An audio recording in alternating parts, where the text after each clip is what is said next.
is done with a double needle. So you can see the two ridges close together here as you go along. Now it's a little more tricky if it's your first time doing a collage. I think you'll need probably most of your attention on how to keep control of the fabrics and make sure you find your pins. But after you've done it a few times, then go ahead and stick a double needle in there, and it does a really fun thing. Because of the zigzags behind the double needle, it puckered it up, so it almost looks corded.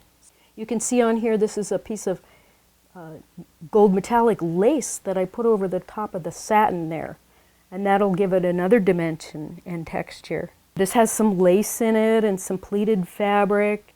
It has a lot of serger straps, even though it's very subtle when you do tone on tone like this. Very elegant. This was for a garment.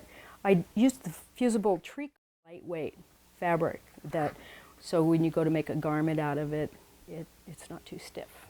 This is a piece of ribbon that had little flowers on it, and then I just did a small bar tack in the middle of each flower to get that to stay on there. And this funny little line is done with a tailor tacking foot. Here's a little vest that I did. This is done with a double needle, 8mm double needle. It's done on the China silk, so it's very soft. Has a lot of the velvets in it. So remember when I mentioned the dimension that happens with the velvet? You can really see that on this piece.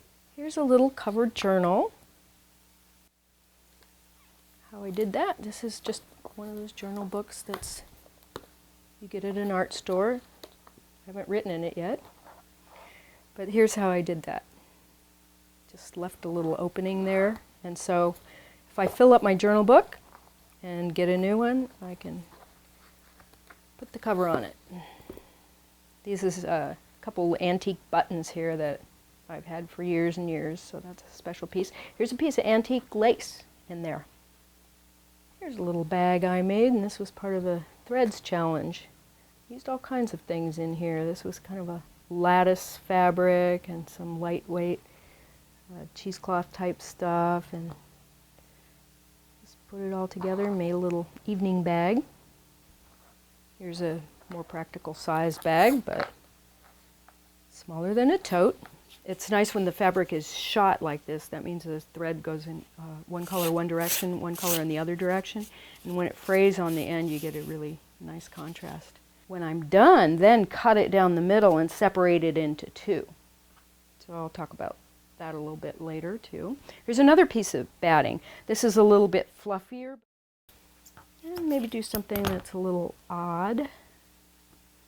Give it a little depth with a lighter color.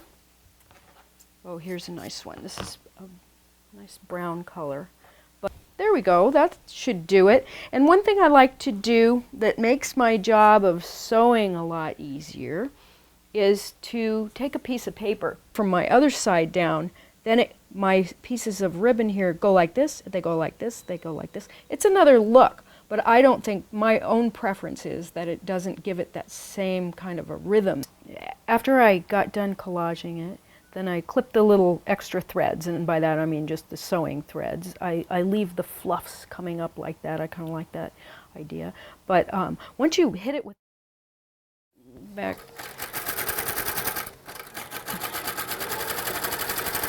I'm going to turn my knob back down again.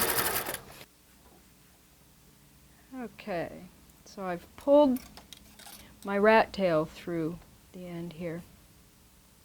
And see how much tighter that is? Now I'll really show you the difference, demonstrate the difference by putting it on the left side of that cording, that it's right up against the edge. So with these fingers I'm pulling this way, and with